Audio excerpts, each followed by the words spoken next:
Now, please let's have the next speaker, which is Andrew Kralicek, on the screen. MITAV, please turn them on. So I will introduce, a very dark Andrew. I think it's Andrew, can't tell. It is me, yeah, sorry. Okay, you're very dark. Okay, so Andrew is coming to us from New Zealand. And I am coming from New Zealand. Yes, and I met him in New Zealand. And he is a true dyed-in-the-wool olfaction engineer, perceptual engineer, and scientist.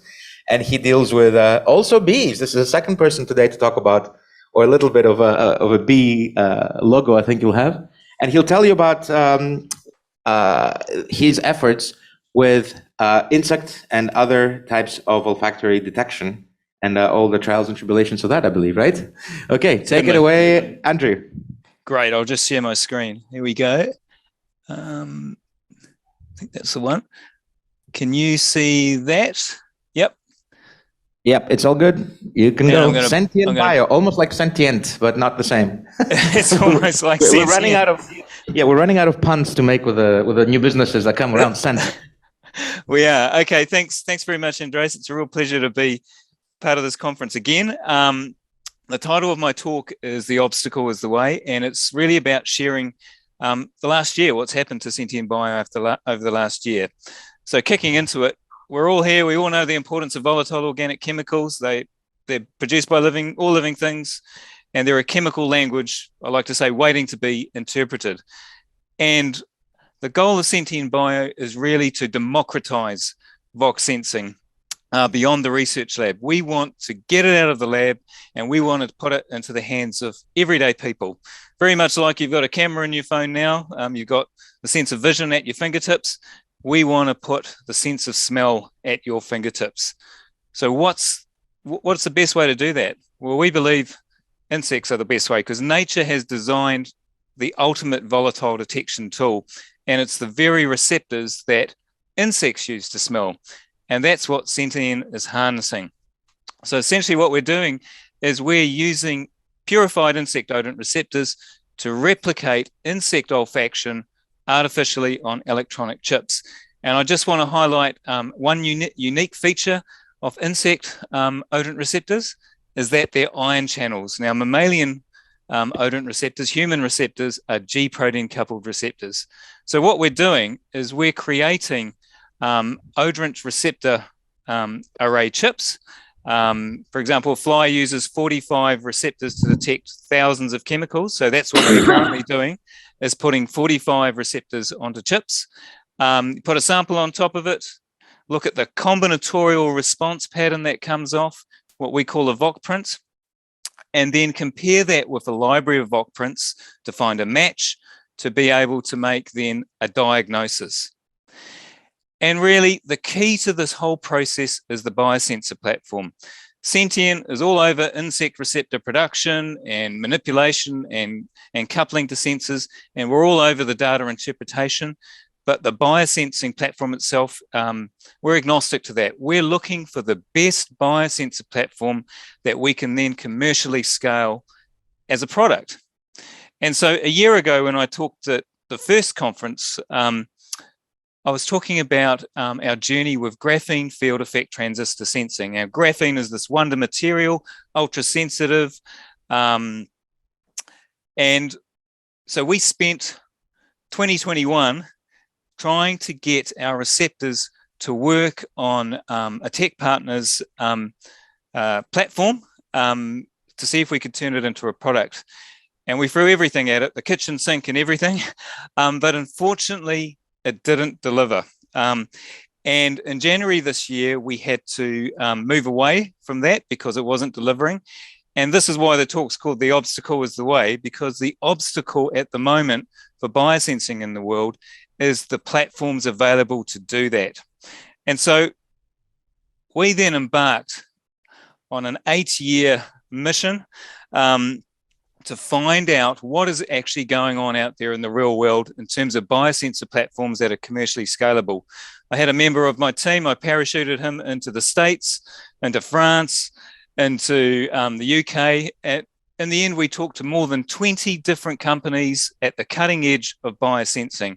And really what I've tried to do here is summarize the state of biosensing in the world today. And graphene, this wonder material, still has huge potential, but I have to say it's still early stage. We're not yet seeing devices as products being used routinely. So that's something we've had to learn about. We've looked at surface plasmon resonance, which is a very mature technology. But what we found is that with insect odorant receptors and other proteins indeed, it's very hard to detect small molecular weight materials like volatile organic chemicals. There's a very cool nanowire technology which has just come out, and there's huge potential on that for doing olfactory receptor sensing, but it's still early stage. They're not yet in production at the levels that we would like. And there's an ion channel sensing platform which is very mature, and there's huge potential on that. So where did we land in the end? Well, our preferred approach is one which directly mimics how insects use their receptors, and that's the ion channel sensing approach. It offers low non-specific binding because you don't have a sensor surface. You're using a membrane, just like a cell membrane. We know it's commercially scalable, and we know it's compatible with insect ORs because we've got IP around the use of it. So why is this insect doing a dance with a big grin on his face? Not only because Sentient Bio has found a new direction, but I'm really happy to say that in 2 weeks' time, we'll be announcing a significant cash injection into Sentient Bio to go on this new path. And its focus is medical diagnostics. Our goal is to develop a tool for the early pre-symptomatic detection of diseases with the hope of saving lives. And the idea is to get something that can be integrated into hospitals, can be integrated into point-of-care devices in areas where there are no hospitals, no healthcare, and indeed to be able to create wearable wellness monitoring as well for the really early detection of disease. So in conclusion, I just want to acknowledge my team. It's been a pretty tough year or so going through this process, this churn to find a new solution. And I just want to say we're really excited about where we're going next. Thank you very much. Thank you, Andrew. Wow, I am so pleased with this. He's basically putting out the manifesto of what we've been all wanting to hear, which is this ability to smell disease and be protected from it in your pocket, in your smartphone, on your smartwatch. Thank you, Andrew. Thank you for this wonderful talk and point of view. And now that you have a lot of money, maybe you can go into your slide number 11 and buy your bee the extra 2 legs that it needs. You only gave it 4. Certainly. Okay. Question from Ilya. Go ahead. Yes. Hi. Awesome talk. Really, really cool stuff. Can we have him back on the screen, please? My TV back on the screen, Andrew. Thank you. Yes.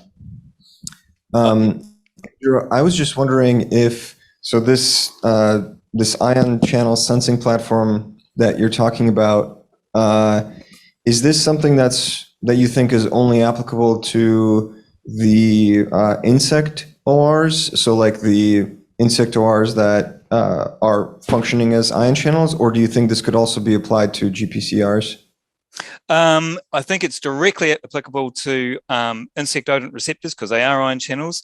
In order to hook to do GPCRs, you're going to need either a bit of engineering, or you're going to need to have additional proteins in there to pick up on the signaling mechanism that G protein coupled receptors operate on. So there is potential there, but I think it's going to be a lot more work. I think this, I hope I've actually answered your question there. Just one to interject, because you asked a very important question. This might get a little too technical for most people, but for us three, if you noticed, Andrew's slide showed you the ion channel in the middle. On both sides, on that one-dimensional membrane that he showed, he had GPCRs, or he had at least 7 transmembrane domain things, and he showed that the odorant actually binds to the GPCR, which then triggers the ion channel to open. So basically, it's the same system as in mammals, I think, but instead of having a cascade that, via the G protein that eventually opens up ion channels that lead to an action potential, this one does it directly. It's all localized. Is that right, Andrew? Kind of. Insects have kind of flipped things on their lid. They're 7 transmembrane proteins, but their N terminus is on the inside and C terminus on the outside. And interesting, they're very complicated. They're beautiful proteins. They not only do ion channel signaling just straight up, but they also have a G protein activation as well. So they have two ways of signaling in the normal olfactory sensory neuron. And yeah, that's why I'm so fascinated by them. Other questions for Andrew? Yes, Dimitri has one. Yeah. Given the fact that you're working with bees, and we all know that bees are becoming extinct, is the next phase in your research creating bees that have the ability to now, go fly and do what they need to be doing? Well, that's a very interesting question. I can see, I don't know, there's some of these programs on Netflix or whatever where they've engineered nano bees to go and pollinate flowers. I think that's entirely possible to put these kind of receptors into mini robots or whatever. We don't want what happened in that program particularly. Then they all turned on mankind and started attacking them. But it's entirely possible. The key step, and I think it was Nikhil in a previous session mentioned, the key step for biosensing using actually proteins themselves is miniaturization, and that is the tipping point where we're at now. And I think with the technology we're looking at, we have a really good chance of getting there.